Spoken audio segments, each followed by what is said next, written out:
Today is February 24th, and this is the fifth America 250 message. And this is not exactly pertaining to the American Revolution, but I consider it very urgent, given that the spokeswoman for the Russian Federation, Maria Zakharova, issued a very strong warning. And by the way, today is the 4th anniversary of Russia's special military operation. And I won't say more about that now, but the danger is that France and the UK are considering providing Ukraine, in violation of the Non-Proliferation Treaty, to which they are all signatories, a nuclear bomb. So I thought I would take advantage of the 250-year anniversary, in which we should celebrate all that was good and right about our nation and reflect on what hasn't been good so we can clean it up, correct it, address it for our next 250 years. And Douglas MacArthur, the Supreme Commander of the Pacific Theater in World War II, had some very strong words to say after recognizing the incredible destructive power of the nuclear bombs that were dropped on Japan, which were done, by the way, as a threat to the Soviet Union. They had nothing to do with winning the war, but that's another story. So let's hear what General Douglas MacArthur said on the radio from the USS Missouri after receiving the Japanese surrender. Today the guns are silent. A great tragedy has ended.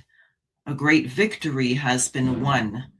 The skies no longer rain death. The seas bear only commerce. Men everywhere walk upright in the sunlight.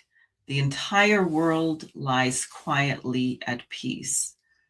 The holy mission has been completed, and in reporting to you, the people, I speak for the thousands of silent lips, forever stilled among the jungles and the beaches and in the deep waters of the Pacific, which marked the way.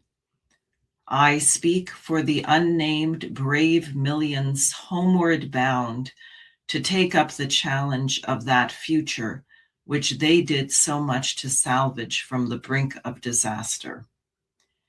As I look back on the long, torturous trail from those grim days of Bataan and Corregidor, when an entire world lived in fear, when democracy was on the defensive everywhere, when modern civilization trembled in the balance, I thank a merciful God that He has given us the faith, the courage, and the power from which to mold victory.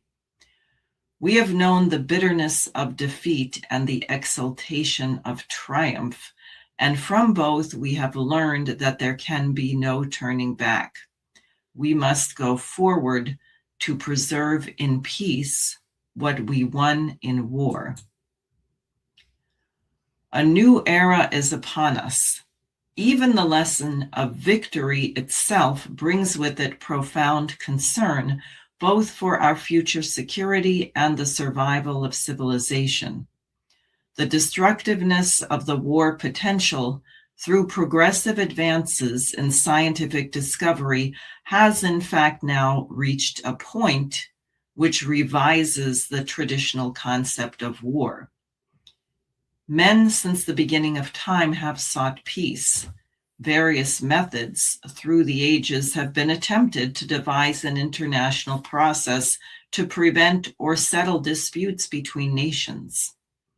From the very start, workable methods were found insofar as individual citizens were concerned, but the mechanics of an instrumentality of larger international scope have never been successful.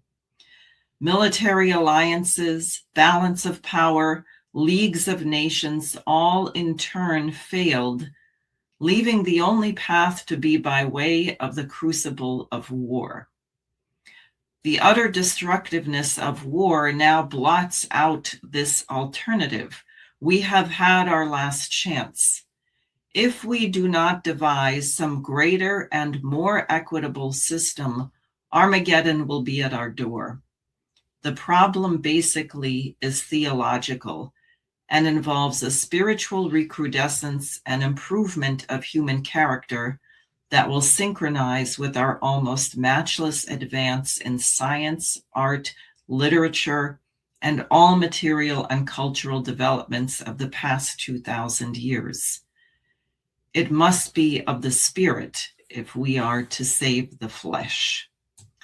So that was General Douglas MacArthur after the nuclear bombs were dropped on Japan after having received the surrender on behalf of the emperor on board the ship USS Missouri. That was his radio address, warning that now that we have a nuclear bomb, mankind must find some other way than war to resolving disputes, because we will bring about Armageddon, if not the total annihilation of the human race. So in that context, the UK and France are talking about giving Ukraine a nuclear weapon in the middle of a war. This is extremely dangerous. Please get this message out. This must not be allowed to happen.